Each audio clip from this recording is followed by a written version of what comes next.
الله الرحمن الرحيم الحمد لله رب العالمين والصلاة والسلام على أشرف الأنبياء والمرسلين وعلى آله وصحبه والتابعين لهم بإحسان إلى يوم الدين أما بعد.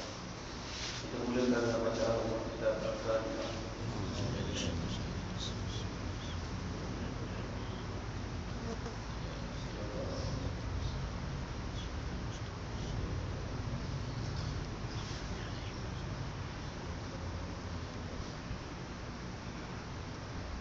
Alhamdulillah, kita telah membicarakan tentang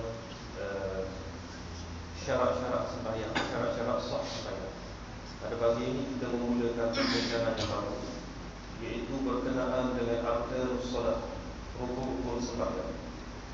Kata pengarang rahimahullah, rukun-rukun sembahyang itu ada 13. Kita mulakan dengan yang pertama, niat.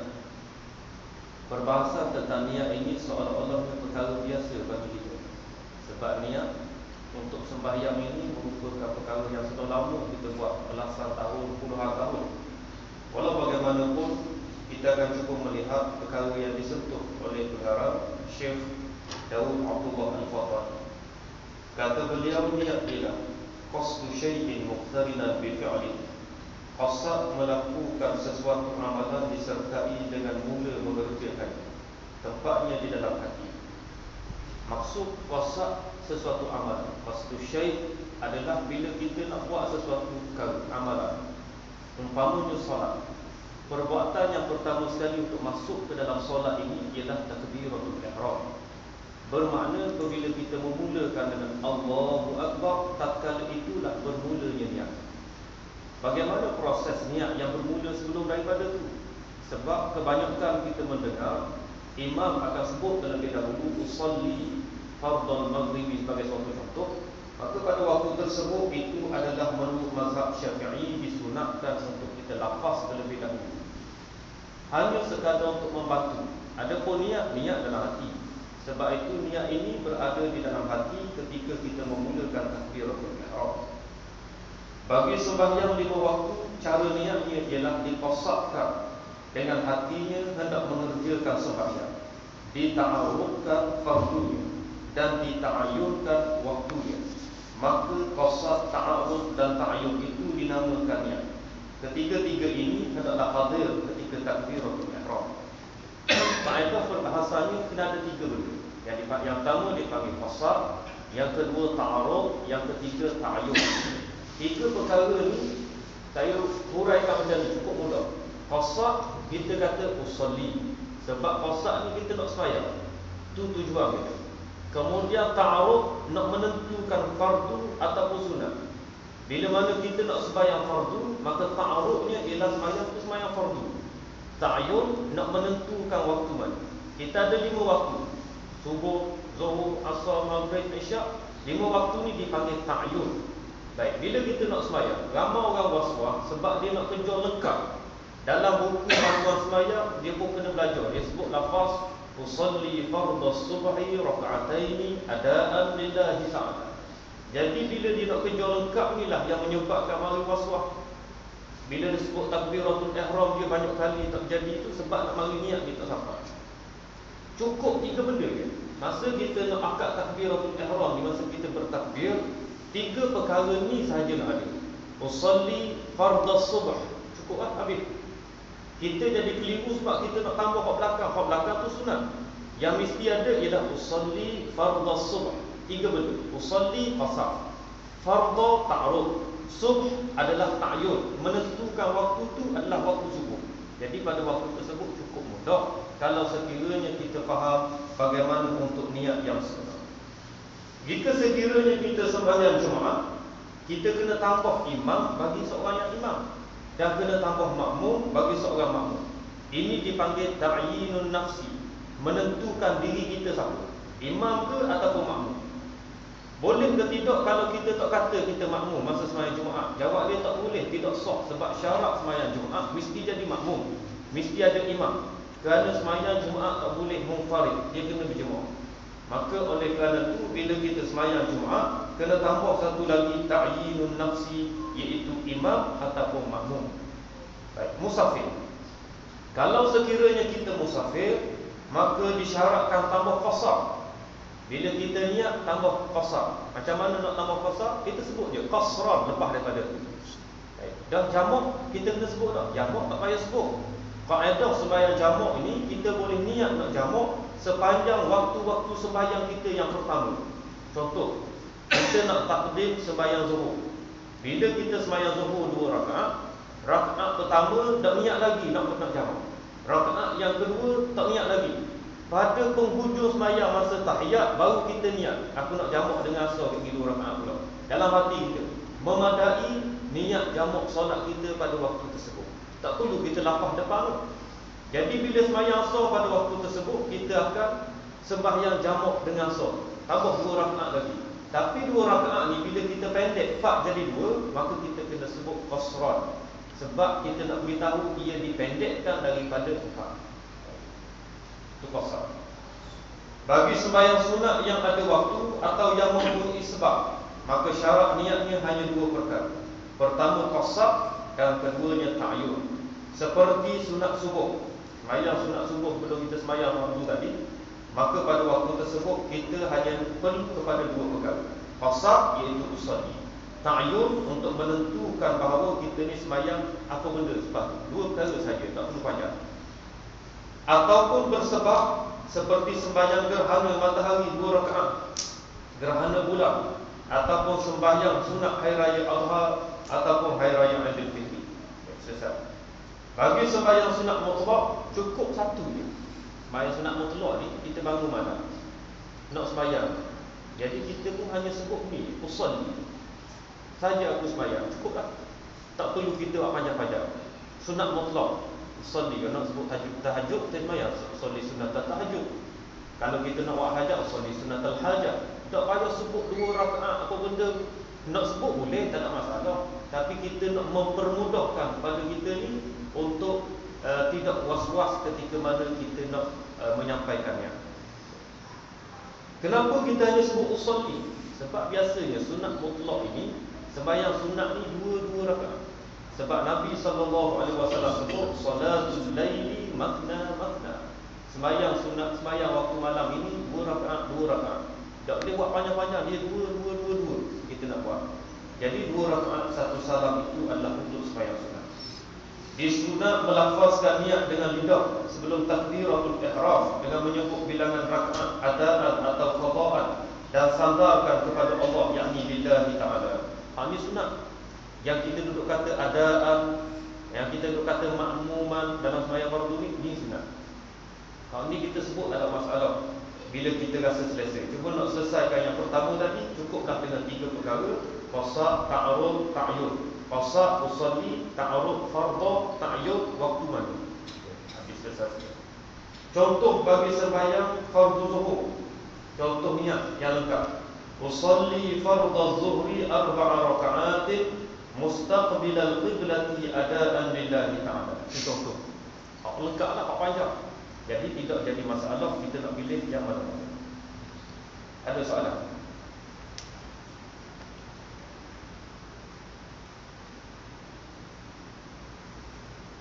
Hidup, ya. Jamak qasar Sulaiman.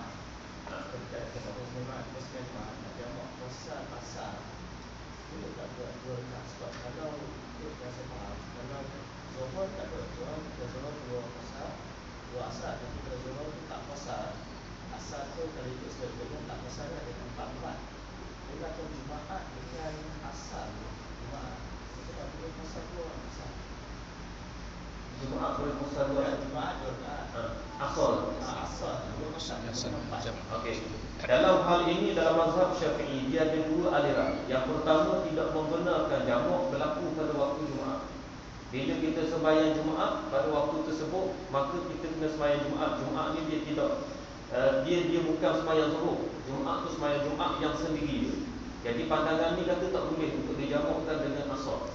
Ada pun pandangan yang lebih longgar sikit menyebut bila kita sembahyang Jumaat sudah dikira 2 rakaat tersebut selesai untuk ganti zuhur, kemudian kita boleh menunaikan solat asar secara qasar. Jadi tak timbul masalah untuk kita buat. Dan perkara ini juga menjadi pilihan kebanyakan ulama untuk buat.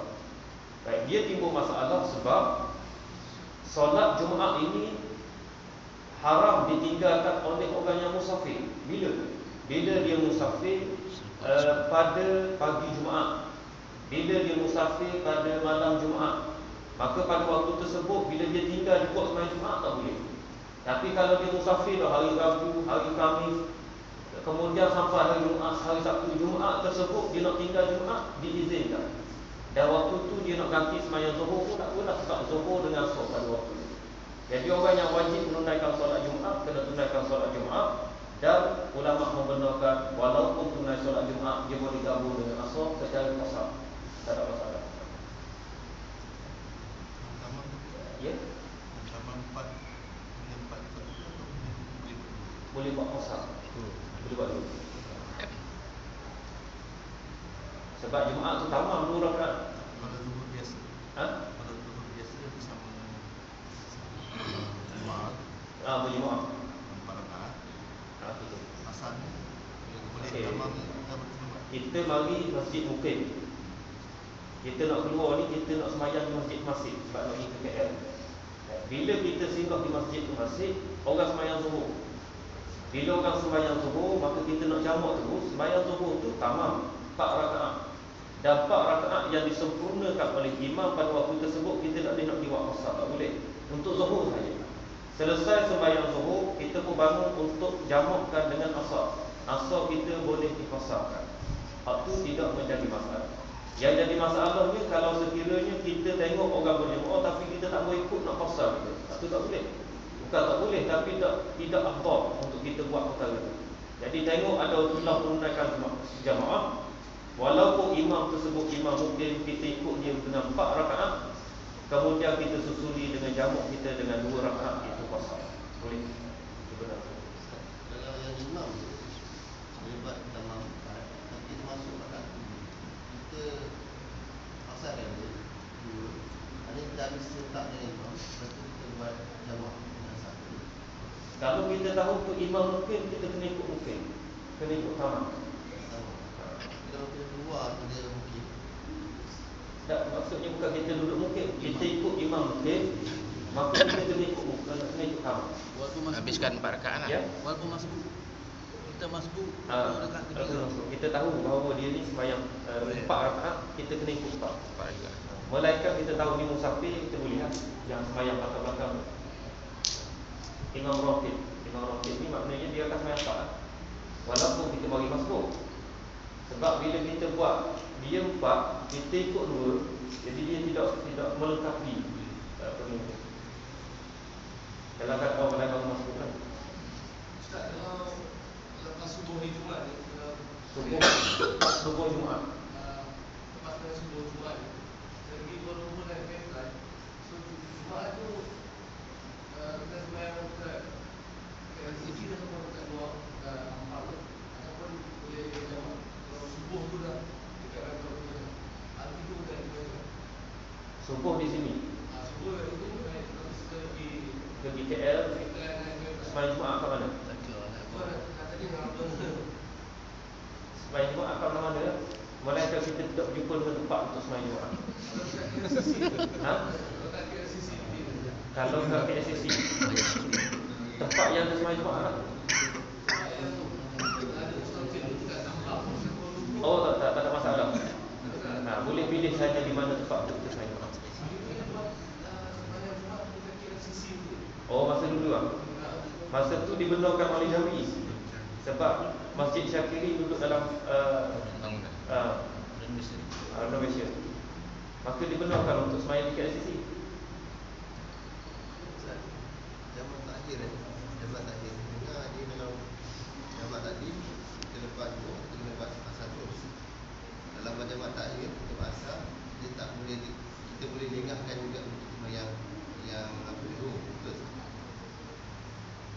Dia kalau macam takdim kan. Sembahyang zuhur dulu. Kemudian sembahyang asar. Kalau jamak takhir kita sembahyang asar dulu. Tapi kita boleh semasa ada untuk kita sembahyang zuhur.